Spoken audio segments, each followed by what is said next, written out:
Hi, my name is Emily, and this is Indie Book Reviews.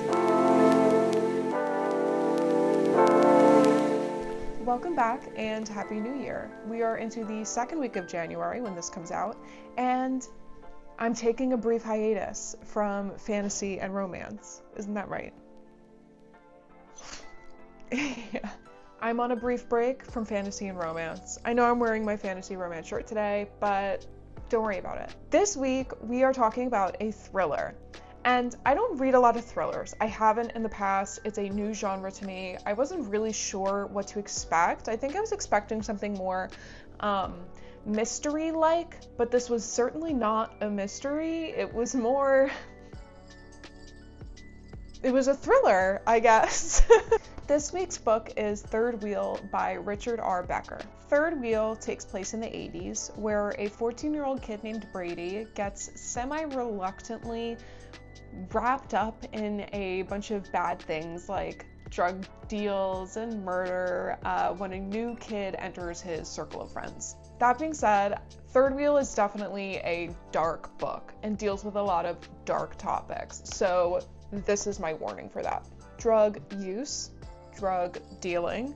They're all minors, by the way, and the fact that they're a minor and that he has an 18-year-old girlfriend, mobsters, cartel members, and murder. It's a long list. It's so odd to give these warnings. I just do it because for you, the viewer, if you say I'm sensitive to drug use in these stories, then you can immediately say, no, I can't read that. I don't personally have any trigger warnings, so I will read whatever. So I'm giving you the opportunity to say yes or no to these.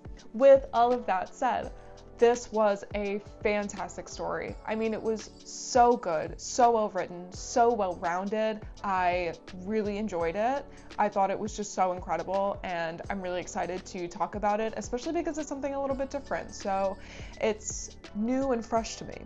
Let's jump right in and talk about the writing quality, which I have rated at an 8 out of 10.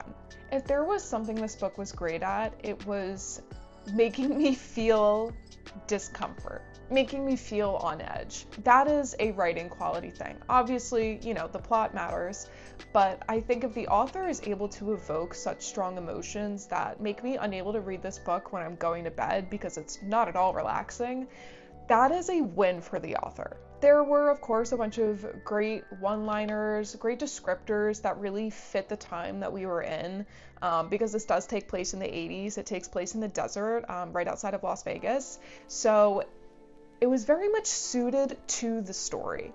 I loved the way that the author portrayed the way Brady's mind works. As a 14-year-old who sort of is growing up too fast, a child who doesn't see themselves as a child going through these very much adult things, or things that adults don't even go through. I thought it was just really well done to create that mix of maturity and immaturity at the same time. We get the sense that he is so lost and confused in this part of his life because of everything that's going on around him. We really feel for him, which is so, it's just a great show of talent that the author can rip this emotion out of us, rip this empathy out of us, while writing a character who is consistently making bad decisions. I kind of got the sense that with the writing, even though it's from first-person point of view, we, the readers, get to know Brady better than he knows himself, which is a fun role to take on. I'm really excited to get into plot because I have it rated at a 10 out of 10. The plot in this book was beautiful, and when I say beautiful, I just mean really good, because it was ugly in a way. When I rate something 10 out of 10, that usually just means that there are no notes. There is nothing I can think of that I disliked about it, nothing that I think could have made it any better or easier to understand, whatever it may be. So this plot was fantastic through and through. Every little thing linked up at the end. Nothing was unrealistic or didn't make sense. And I love that in a story where things can sort of seem dramatic. It's sort of this action drama thriller, I think it can be so easy to get caught up in that, but mixed in with the writing quality of writing that mix of maturity and immaturity, we get the feeling that this could really happen. And not only that, but it does really happen. And arguably, that makes it that much more thrilling, aka scarier. The pacing was so perfect. Even in the beginning of the story, where all the action isn't happening yet, I felt my heart racing. I was expecting something bad to happen. Even towards the end, I sort of got comfortable with this discomfort because I knew something bad was going to happen. But we're sort of past the worst parts, and I'm able to settle down a little bit because I do know the end is coming, but I still don't know how all of these subplots are going to fizzle out. The entire time, I was just totally invested in what he was going through in every section, every subplot, with his friends, with his enemy, with the people he meets along the way, with his girlfriend, with his parents. All of it was relevant. It made it all intertwined together and was just written in a way where I was constantly intrigued. I looked forward to picking up this book just because I wanted to know what was going to happen. The plot overall, everything about it was just really, really well done. There was action, there was this teenage boy romance, there's stuff that he's going through with his family, and let's talk about that actually really quick. Brady struggles with his relationship with his mother, and at first he was complaining about her, and I sort of thought to myself, it sounds like she's just being a mom. You know, she's yelling at you to do the dishes and whatever it may be that you complain about when you're younger. Ugh, my mom is telling me to vacuum again, or take out the trash, or be home on time. So at first I was like, you're just a kid, and she's just an adult. But as time went on and things unraveled more, it made so much more sense through Brady's eyes why he was having these issues with his mother. Obviously, she came out to be a little bit more, I'll say, nitpicky, although it's more than that, than I thought at first. But his dynamic with his mother really pushed into other parts of his life. It was so well woven throughout his other relationships and his thoughts and the reason behind his bad behavior. This is what I mean by I think we know Brady better than he knows himself. But that's a perfect segue into characters, which I have rated at a 9 out of 10. On the topic of his parental issues weaving into all of his other relationship issues, these characters were so complex and so real, especially Brady. Even his older girlfriend, who he lies to about his age, but even after she finds out, she says, I know this is wrong, so I can't be with you, but I do enjoy your company. So it's not black and white, it's gray. Brady's best friend is sort of stuck in this place between Brady, the good friend who doesn't want bad things to happen to him, and Alex, his new bad friend, who is exciting but not in a necessarily good way. So again, this gray area in all of the characters that we see the most. I wrote down that they were bad but good, or bad with reason. We see that most with Brady because we get to dive into his mind a lot more, but he made a lot of these bad decisions, but we get to know why exactly he makes these bad decisions. I think a character like Alex, we don't really get the why, which I wish that we understood his character and his mindset a little bit more, but Brady, we get to see exactly what is going through his mind as he is making these poor decisions and why he thinks it's okay to then do them and go ahead and I can't spoil it for you. But all of these side characters like Mick and Alex made it, and Jamie, made it feel like this little world of a neighborhood of kids, Trish 1 and Trish 2. Yeah, it was just this, I don't know, it was very like 80s teenage movie to me, just with a mix of like Dazed and Confused or something, I don't know, which I guess is, when was that made? Is that an 80s teenage movie? But the setting itself, I think, sort of played into the feeling that the reader gets when they read about these kids in this sort of washed out neighborhood trying to do God knows what. Next up, we have creativity, which I have rated at an 8.5. I have not read a thriller before. I mean, like, maybe I did and I just don't like really know it. But considering that, I felt like these characters were very creative because of the way that they were written mostly.